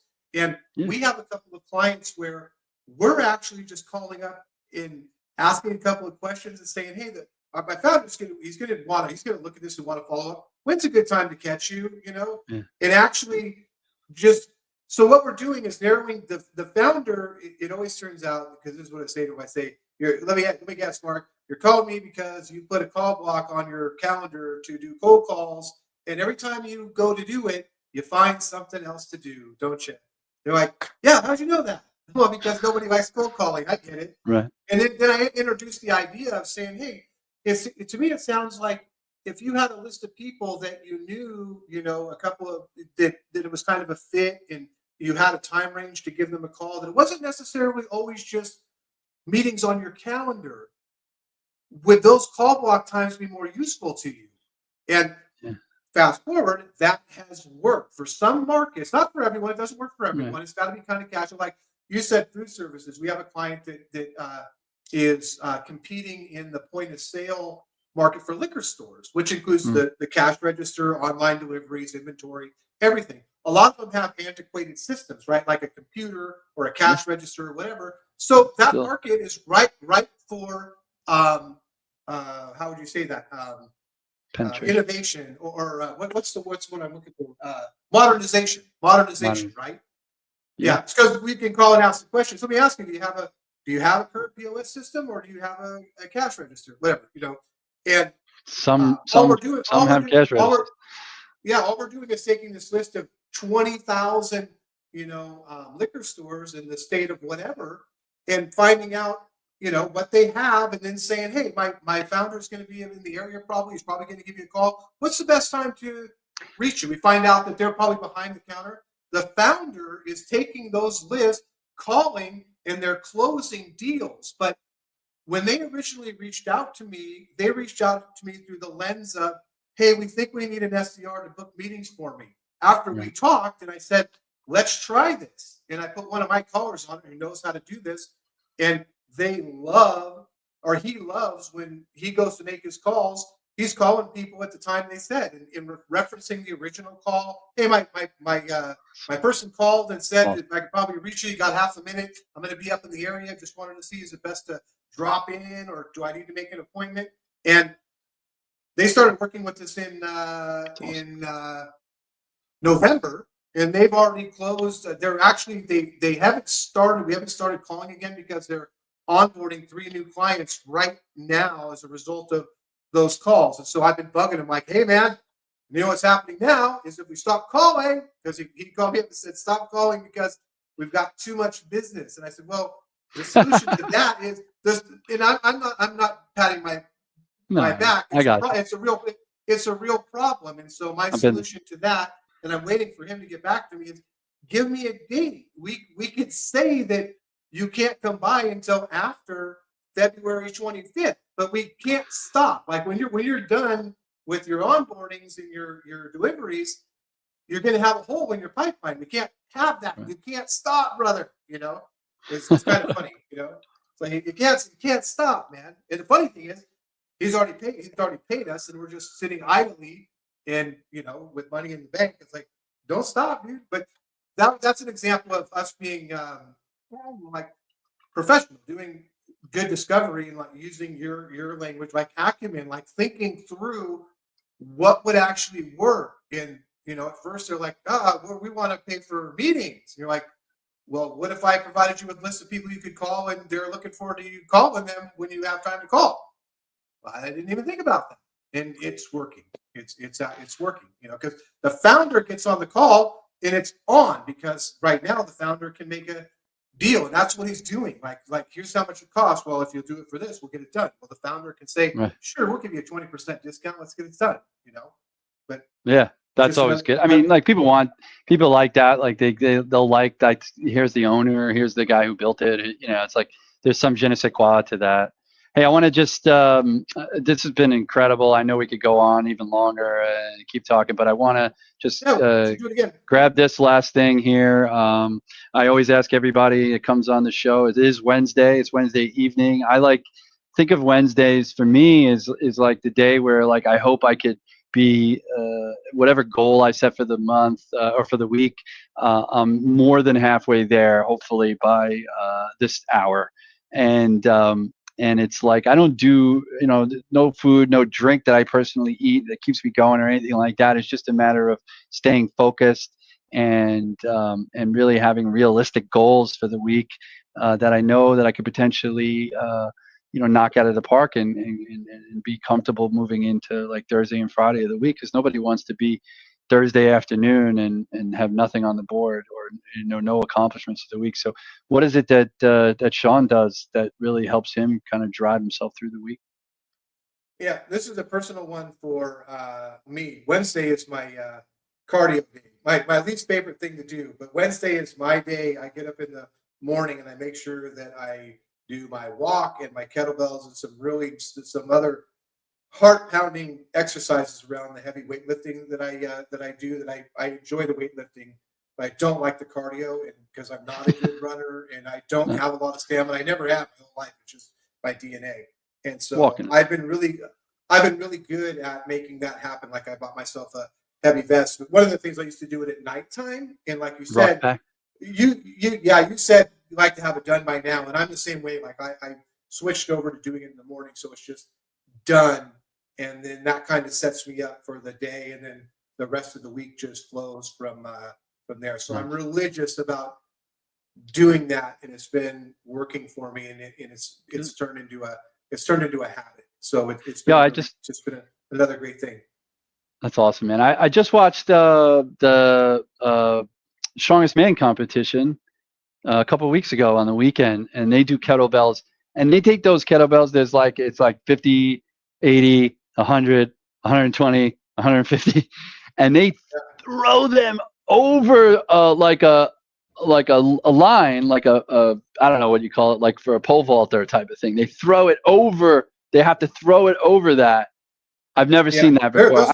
Those guys are crazy. Those guys who pick up boulders and stuff like that are crazy. That's My fitness goals at this point are I'm not a meathead or a sporto nah. by any stretch of the imagination. My goals at this point are I am 53 and I'm getting older, and so people who are older in my life, you know, parents, grandparents have passed away, parents of friends are starting to pass away, and a lot of the things that I've noticed is that when older people fall down and then they end up in the hospital, it's the trip to the hospital that they end up getting pneumonia or an infection or something.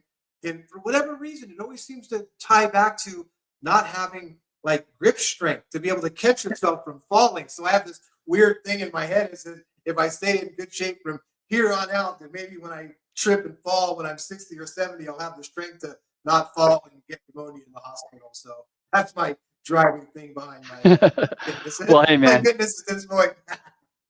I appreciate that, man. Well, listen, thanks again for joining me here. You know, Yeah, I my would have pleasure. This is great. just as much as enjoyed it if we did it not live. You know, certainly love to do it again, not live or live, doesn't matter. But you know, always appreciate your content and your thoughts. I think you and I are definitely, and to a certain degree, on the same page on a lot of this kind of stuff. And you know, I think I try desperately, I guess, in some cases, to influence people to be a Mhm. better seller. I guess I have to realize that there's always still going to be people that are going to push fluff and crap and perpetuate this, never-ending,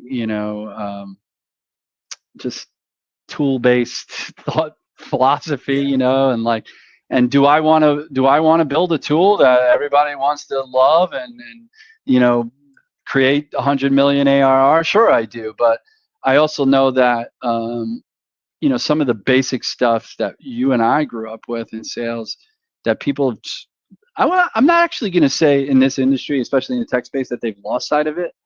I think that they never had it. They never knew that that's the way you really should. They never had that basis. Like if I talk to a lot of friends of mine who are still sales reps outside of the tech sales world.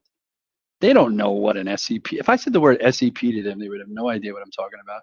They would have no idea what I'm talking about if I say TAM or TAM or whatever.